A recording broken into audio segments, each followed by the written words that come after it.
Hello and welcome to the 2023 annual meetings of the World Bank Group and IMF. I'm Rochelle Akufo, anchor for Yahoo Finance, and we are live from Marrakesh, Morocco. Now, before we start, I want to acknowledge the devastating earthquake that took place in Morocco last month. At this very difficult time, we are here to stand by Morocco and its people.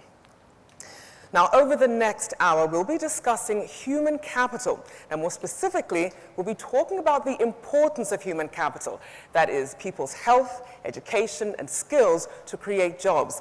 Now, you can share your thoughts on this topic anytime using the hashtag WBmeetings. Please send us your questions either online at worldbank.org/peopleandjobs or in person using the QR codes you see displayed in front of you. Now, before we're joined by our esteemed panel, we have a short video to really help us frame this conversation and really set out the magnitude of the challenge and opportunity ahead. Here's an idea worth $1 billion. One that will lead to the best innovations you've ever seen. The most powerful thinking that'll redefine the future. Helping you and your country grow by billions. Do we have your attention? One word, people. Your future workforce is already born. 1 billion of them. People eager to be their best selves. People ready to shape what our world will look like. We, at the World Bank Human Capital Project, a movement that has grown from 28 countries to 90 countries strong. See people as tomorrow's solutions. What they need today is strong human capital. They need quality education, good health, skills. They need you to make sure our future is in her good hands, his good hands, their good hands, 1 billion good hands.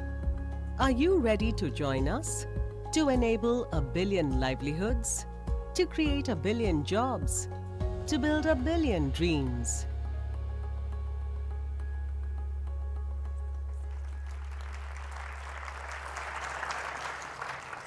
Now remember that throughout the program you can share your thoughts online using the hashtag WBmeetings. Now let's dive right into the conversation. Please join me in welcoming Mama Murthy, Vice President for Human Development at the World Bank, Amal Hassan, founder and CEO of Outsource Global based in Nigeria, Basma Abdul Rahman, CEO of KESK in Iraq, and Axel van Trotzenberg, Senior Managing Director of Development Policy and Partnerships at the World Bank. Welcome to you all. Thank you. Now, our video made clear the scope of the situation that we face. Between now and the year 2050, 1 billion people, all in developing countries, will be added to the working age population. So, Mamta, I want to first start with you. You just wrapped a closed-door discussion with the Human Capital Network Ministers of Finance on how we can invest in people as job creators and innovators. Can you share your key takeaways from that discussion? Thank you so much. I'm absolutely delighted to be here. For those of you who don't know the Human Capital Project, this is our 5th birthday. We have been in existence for 5 years, and I'm absolutely delighted that we have seen the network of countries who are interested in investing in people grow from 28 to 91 today.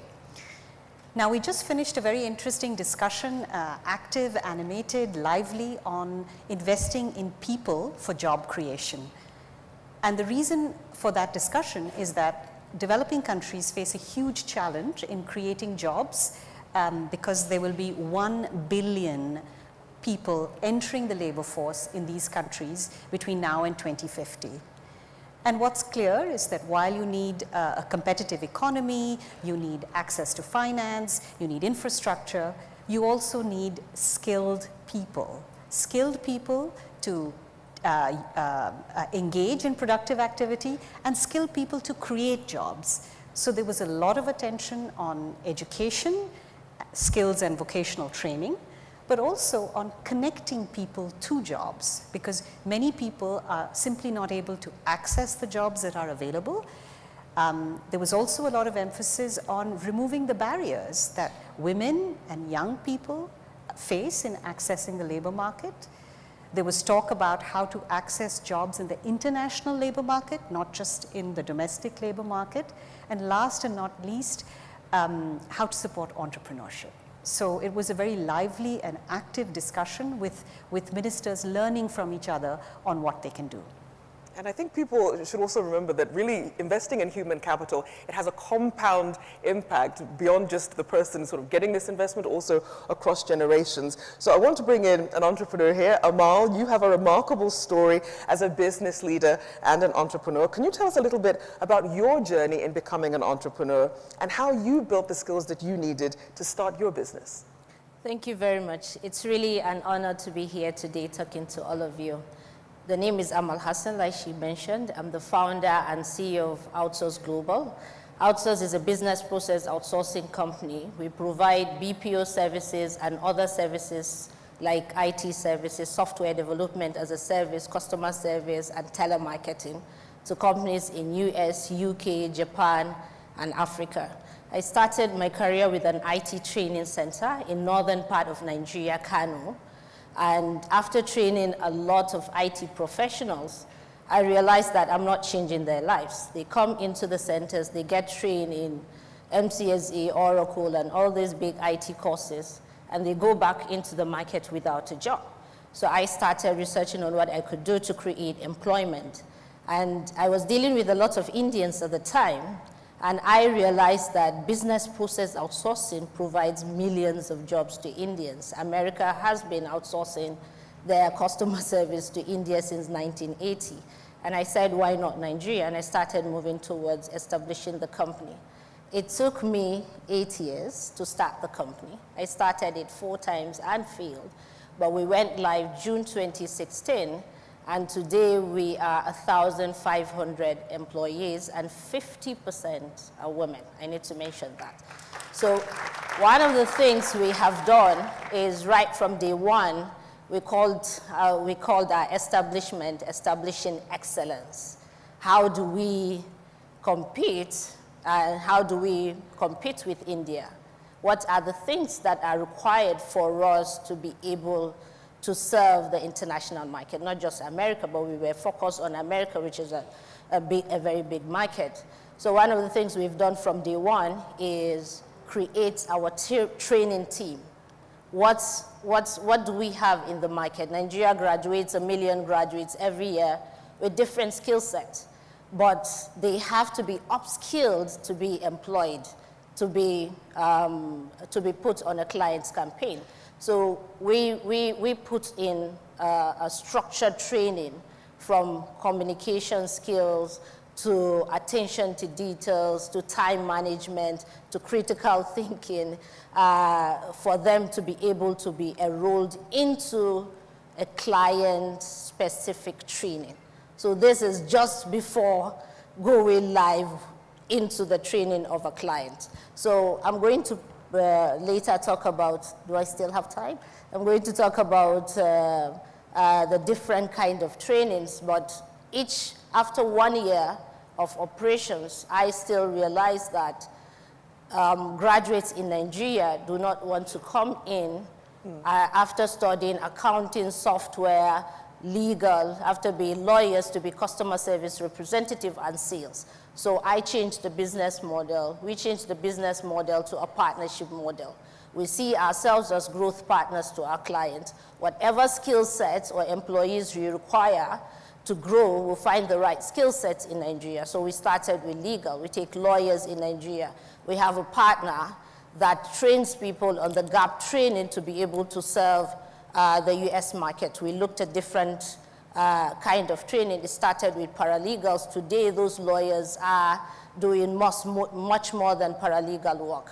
So we looked at accounting also as a service, and we partnered with somebody that is designed a project, a program, basically to upskill our accountants in Nigeria to be able to serve the international markets. And we looked at US again as a market. So the same thing with software development also as a service. So yes. You'll come back to me. Yes, I'll definitely come back to you. Yeah. And it's obviously helpful to get those examples of what's possible. And as you mentioned, it's a continuing upskilling that's needed to adapt to the current environment.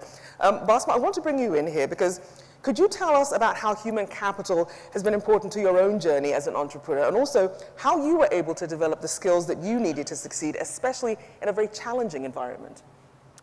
Thanks, Rochelle. I will talk from my personal journey. There is a misconception that successful entrepreneurs will have to come from a privileged background. They will usually think that who made it into entrepreneurship, establishing their business, must have had top-tier education and training to get to that level. I personally received education from public schools and universities in Iraq. But I managed to utilize all the resources that are available to advance my skills. Back in 2008, I graduated and I joined the public sector. After 1 year into working with the government sector, I've realized it's not my calling. So I applied for a scholarship. I did my master's in the US. I came back during ISIS time. It was really, the country was going through a difficult time. And I decided that I'm really passionate about green building and green practices. So I started applying for grants multiple times to go to abroad and get professional training in green building practices. And at some point, I decided to establish my business. I knew I didn't have that kind of practical experience in establishing and running a business, but I also realized that experience comes from taking action, doing, and I've realized that there would never be the perfect time, and I would never be in the perfect situation professionally and personally to establish a business. That's why I decided that let me start and give it a chance, and I'll learn by doing. And thankfully, it's been a wonderful 4.5 years so far. We have an installation capacity. We're a solar energy company. We synergize solar energy solutions with software solutions for solar energy assets management. We have an installation capacity that reaches up to 1 megawatt annually, and we're expanding. And that's with only 5% of the market share.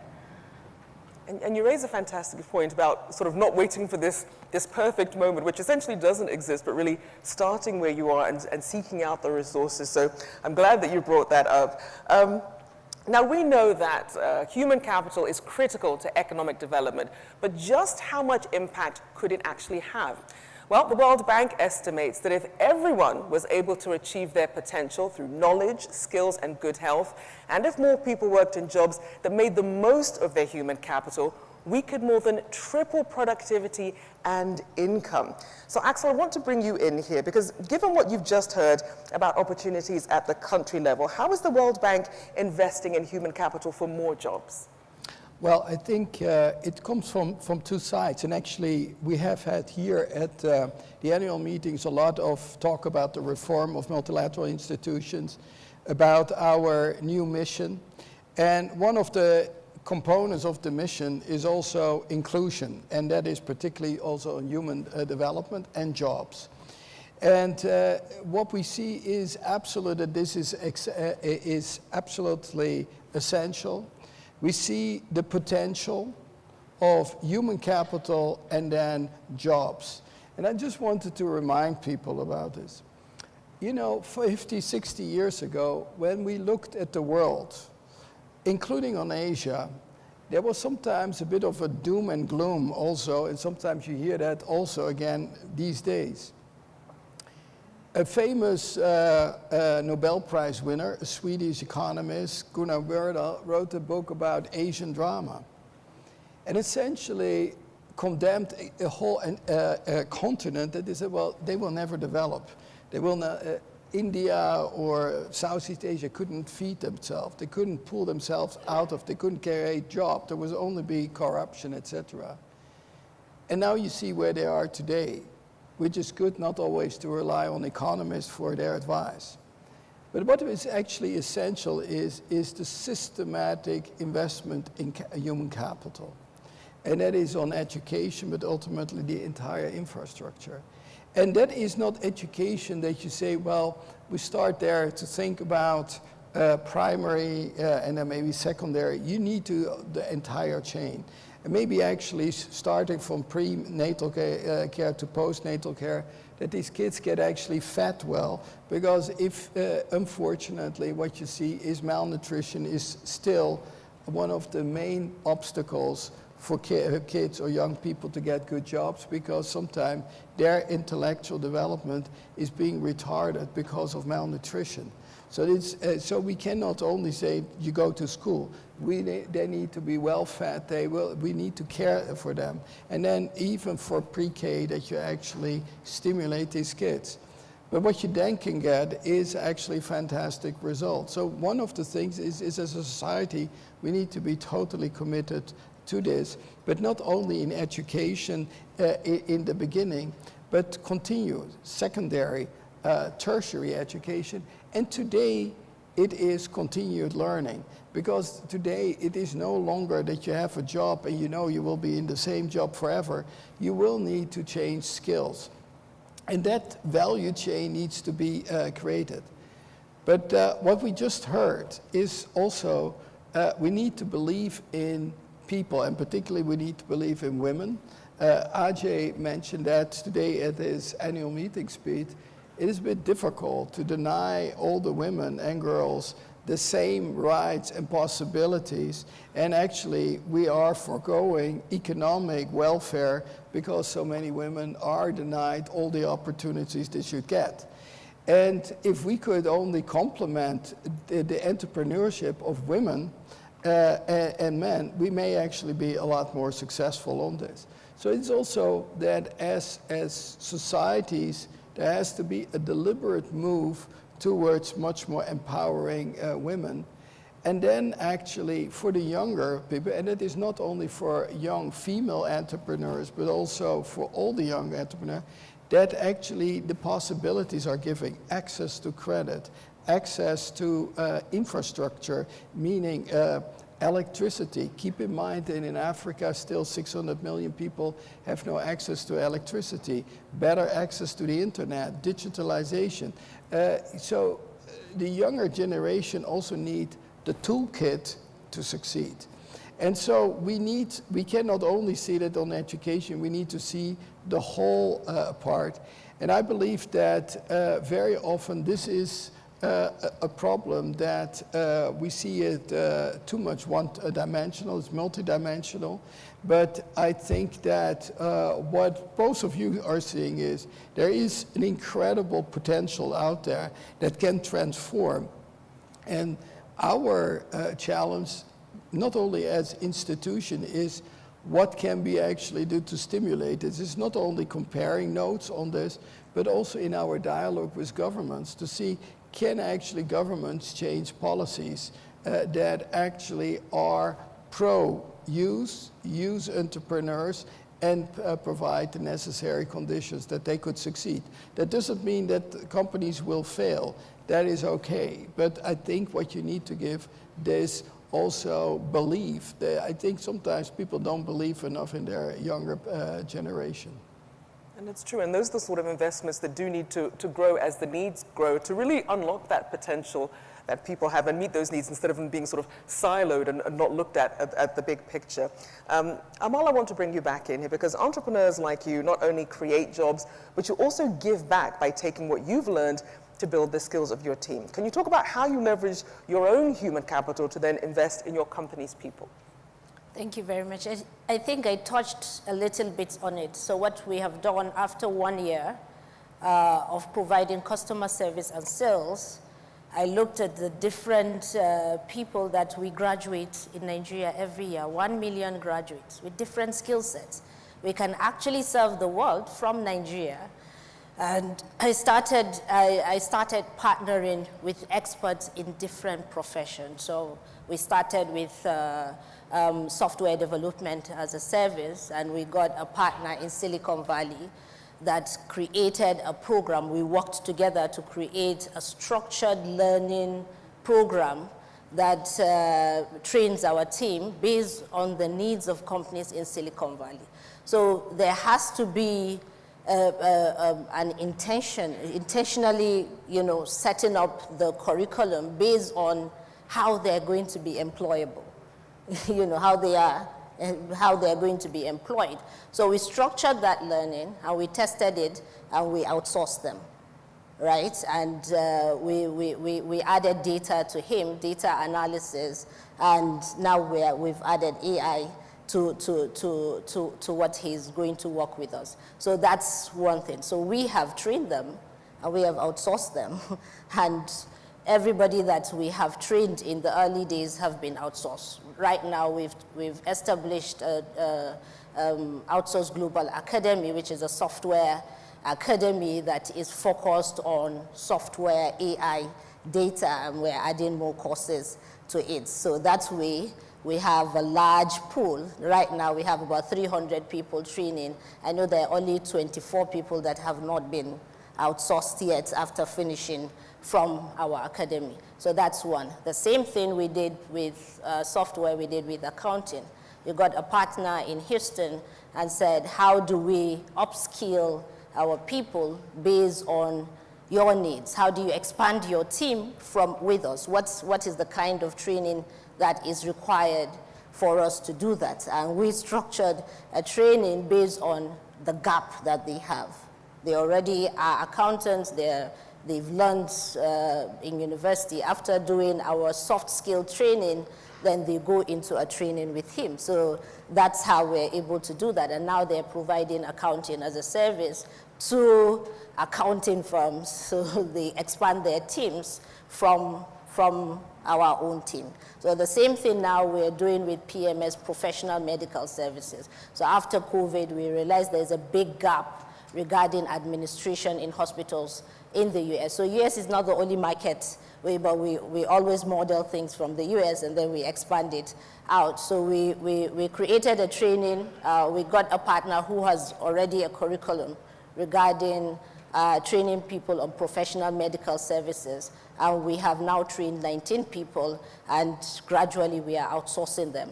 So that's really what we have done. The same thing, we're adding other program based on the needs of the market. So we are constantly researching what can we introduce. We have this massive number of people, graduates in Nigeria. How do we get them? So now we have 3 centers across Nigeria, and we're expanding to a French location in Africa, and we're also expanding to a Spanish before the end of the year. And that's a very important point about the pipeline, because a lot of times there's training, but then there's not the jobs, and you have employers who are saying, look, we have a knowledge and skills gap. So to be constantly activating that and making that match, very important, especially for the jobs of the future. And of course, entrepreneurship is, of course, another critical component of job creation, especially for women. In fact, over half of women in developing countries see entrepreneurship as a path to a better future.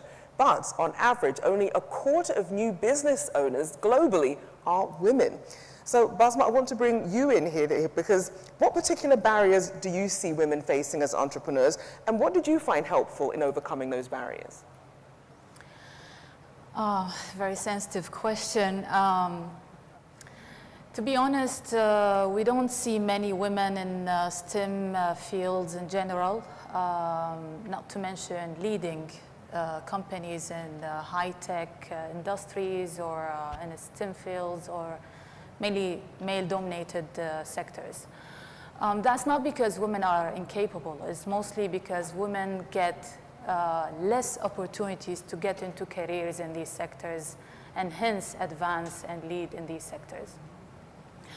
So I come from a region, and I think this is not a regional perspective around women, it's more of a global thing, but I understand there is this kind of social biasness towards women working in high-tech engineering sectors. And I've trained myself to understand it and accept it, because I understand most of the social biasness is unconscious.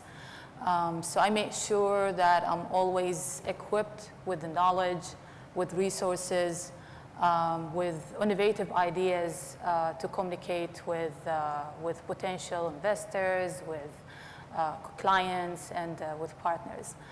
I've often been in a situation where I get into a room, I can sense the skepticism, being young, being a female, talking to senior level people from high level organizations. But 5 minutes into the conversation, I can see, the room changes, and the environment and the dynamic changed, because they've realized that I understand what I'm doing, and I understand their needs, and we're crafting solutions based on their specific needs to meet their economic benefits as well. So it's very important to know much better than anyone else about what you're doing, and knowing also more about their problems than they themselves, and present the right solutions. So it's all about the power of knowledge and resources. And they realize that we have all the resources and expertise to take on these solutions and help them and support their businesses, especially businesses in Iraq are suffering from shortage of power supply. It's one of the greatest obstacles to growth. So we are addressing their needs, and this is something, I usually never take any kind of rejection personal. I always take it as a learning experience, how we can advance better in our approach and the way we present our solutions, rather than blame the outside world for this kind of subconscious biasness, whether it was subconscious or unconscious. And that's very helpful. I'm sure a lot of us have been in rooms where there has been bias presented, you feel that, but as you mentioned, it's that knowledge that is power, and knowing that your product and your service and having the resources and the ability to communicate that can really change perceptions. Axel, I want to bring you in here because we've been talking about partnerships and collaboration, and countries are looking to the World Bank to bring together new partners on investing in people for job solutions. So can you tell us about how the World Bank is reimagining and deepening its work with the private sector and other partners on jobs as well? Well, I think this is, again, a chance for this whole evolution of it to think of many of the things doing this differently. And we need always to keep in mind the challenge that we are facing. We have seen that in this, the world has to create 1.1 billion jobs for young people by 2030. We are not on track on this.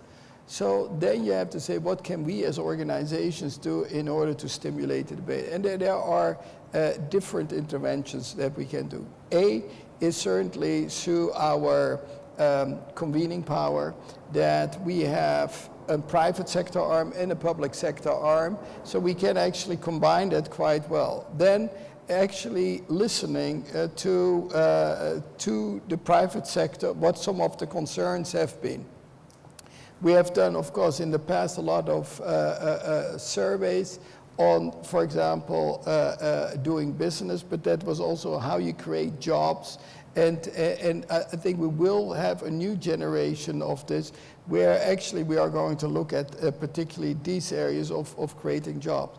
So this is a whole area where we will need to work, and you need to actually listen carefully. And then what you will see is, then there are different areas where you could actually develop programs or do further deep dives.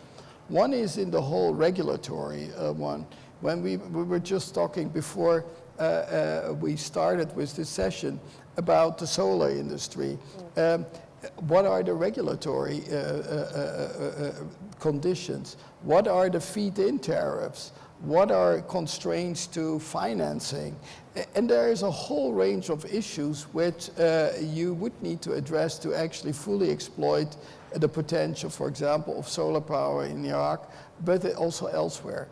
There is then the whole area of what the public sector can do in terms of creating the infrastructure that is necessary. We talked earlier on the whole education challenges. And then there is the question on investments. investments on supporting this. That can be from the infrastructure education, but it can also be in working with the private sector, and here particularly our private sector arms can be helpful.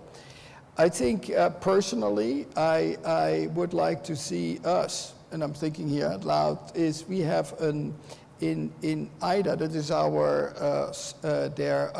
fund for the poorest countries, we have a private sector window that helps de-risk. And often I've been saying, how can you actually create platforms? I've been challenging my colleagues at the IMF. Can we actually think of bigger platforms that are actually really supporting young entrepreneurs?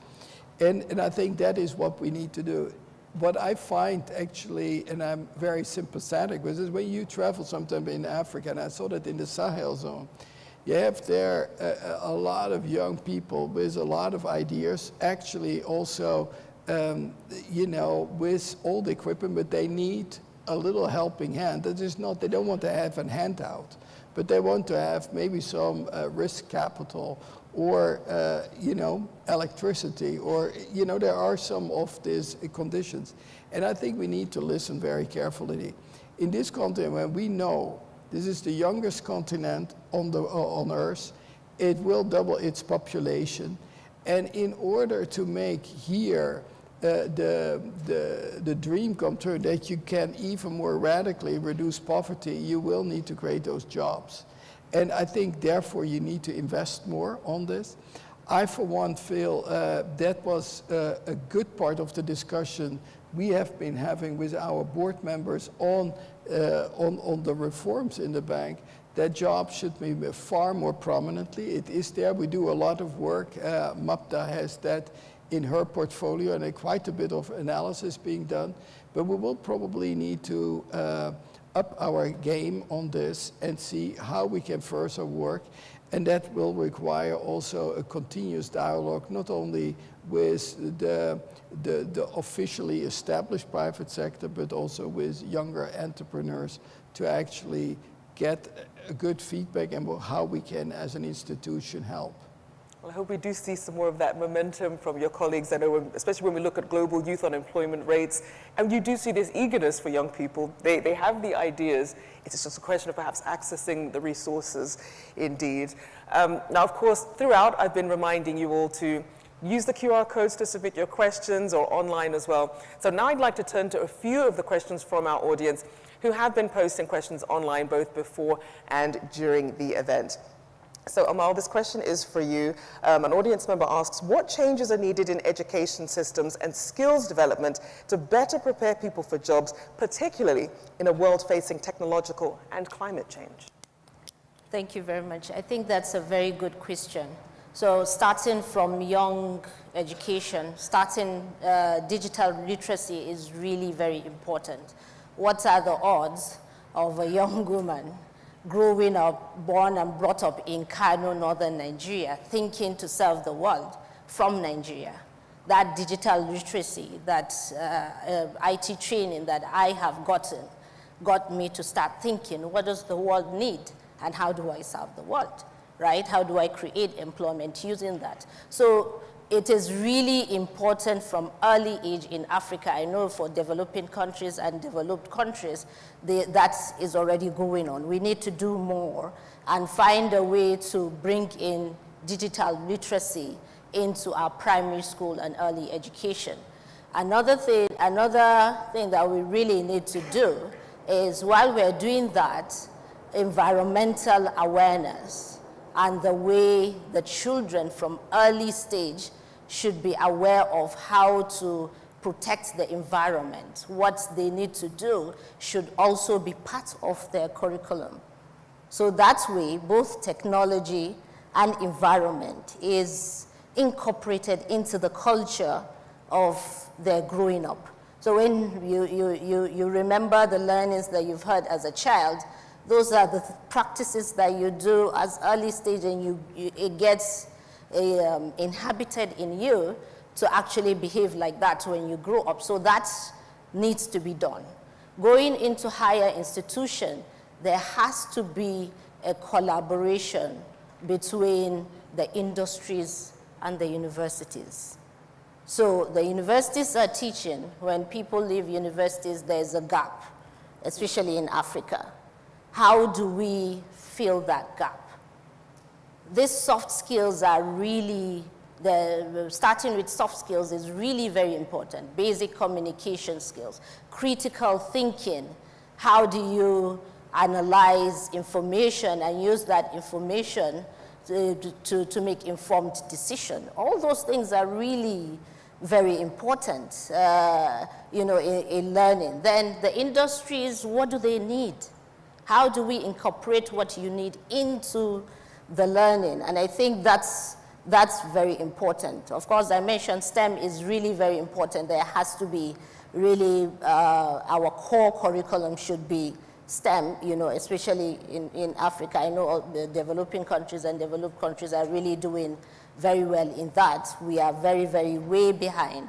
And one of the basic disadvantages that we have in Africa is the lack of resources.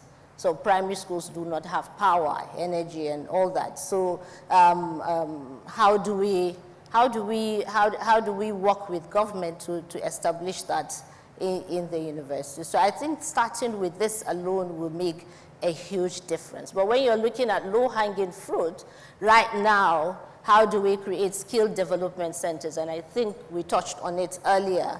India did that with IT, and now there's a huge, they created a huge employment in the IT sector around the world. I don't think you go to any tech companies without seeing majority or a very large number of Indians working there. And this is basically based on that the National Skill Development Corporation. So that effort alone should be, that learning should be replicated across countries in Africa. I know Nigeria is planning to do the same. In fact, there's going to be a launch by the Digital Economy, the ministry, of something like that, which will really help in developing university graduates or people without university degree, with high school degree, into learning development that will get them to be employed. And you raise a good point there about not just the resources and also that gap that happens after university, but also the soft skills, which often aren't the things that are taught in universities as well. I want to move on to our next audience question. Basma, one of our viewers commented that skills help people get jobs, but people continue growing through doing their jobs. So please tell us about human capital within your company, and can you tell us how you support your employees to learn and develop their skills? Basma. Thanks, Rochelle. It's a very important topic, considering that solar energy sector is not new. It's been there for 25 years, but globally the development of the sector was very slow. So I've realized since day one that we are working in a sector, in a region, in a country where there is scarcity of skilled human capital in the solar energy sector.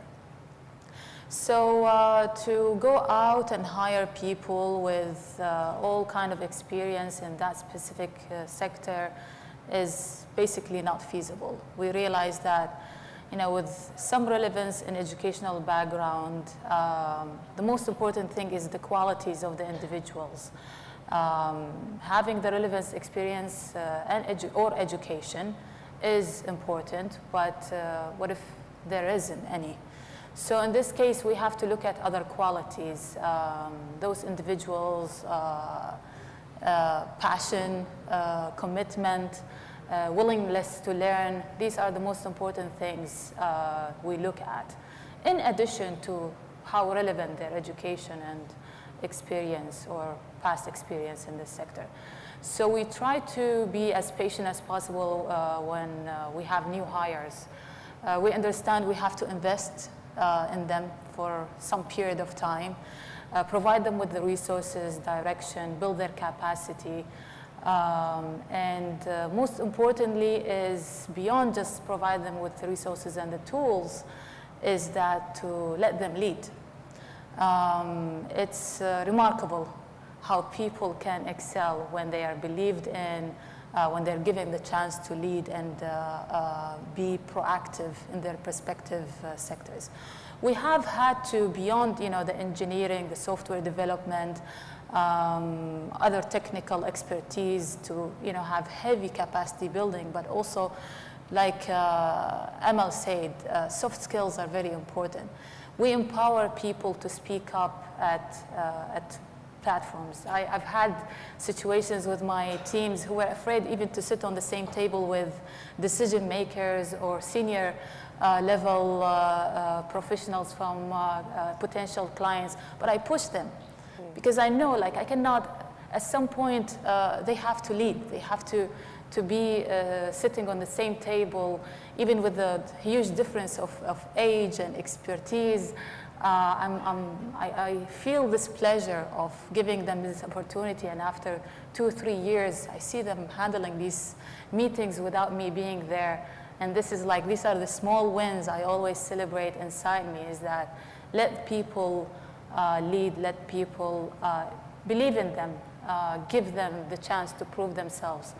And beyond the core team and the specialties, we did engage in partnership with a number of UN organizations, including WFP most recently, to develop capacity of technicians, laborers, to handle solar energy projects across Iraq. These are more like the skilled force that we need to handle projects across the country, because we do have a core team in 2 locations, but to take on installation of projects across the country, we do focus on developing the capacity of local communities and provide them with even temporary, but yet long-lasting skills for these communities to excel in the solar energy sector. I appreciate that, and especially a lot of people sometimes do have that imposter syndrome if they're not in a position of either having been in leadership or being around some of these high-level executives, to really trust their own voices in those spaces and that they're there because they belong there. So I appreciate that. Mamta, of course, this has been a very engaging panel. So how can we take momentum forward to deliver more jobs by investing in people? I know it can be tough, especially a lot of fiscal priorities out there. How do we move forward on this? So that's not an easy question to answer, but let me say that I feel very enthused by the fact that there is a lot of interest. We're getting a lot of interest from both governments and from the private sector on this issue. I think there's a recognition, right, that the challenge of employment is significant. How can we talk about a sustainable planet if people do not have an income, right, to support themselves? So that's why, as a part of the new mission statement of the World Bank, we talk about sustainability delivered through growth and human development, including jobs. So I think there's a recognition that as this planet is threatened, instead of seeing a contradiction between economic growth and environmental sustainability, we have to see these things coming together. You can't really talk about one and without talking about the other. And I think we all believe that we have to protect this planet that we are born on. Not just for ourselves, but for future generations. And in order to do that, we have to make sure that everybody can sustain themselves. So I think there is a momentum around this agenda. I also spoke earlier about how we see a lot of interest on the part of governments, the public sector, in terms of what to do about having an environment where there is a creation of jobs and people have access to these jobs. So I think that's also very positive. Now, obviously there's a budget envelope that governments have, and they have to prioritize. And so there are a number of tools that we make available to governments to use so that they can prioritize and invest in things which provide the highest return and cut back on things which are harmful. And investing in people provides very high returns. And they can find the resources for that by cutting back on the things that don't provide a high return and can even be harmful, like subsidies for fossil fuels, like programs that have not been shown to be effective. So I think governments have tools, and there's a demand from populations that they use those tools. I think on the private sector side, I think they have, the world is changing, right? We are in the midst of a massive demographic change. We know that the populations are growing rapidly in sub-Saharan Africa. They're sort of plateauing in Asia, and they're actually declining in the rich world. So the only way in which there can be growth potential for companies that are located in rich countries is if they are able to partner with poorer countries in skilling their populations, and if there is international cooperation so that there can be more labor mobility. So we see a lot of interest in this issue as well. We're very happy to see the private sector advocating for more openness, right, to labor mobility, and more willingness to partner in skills partnerships, to engage in skills partnerships.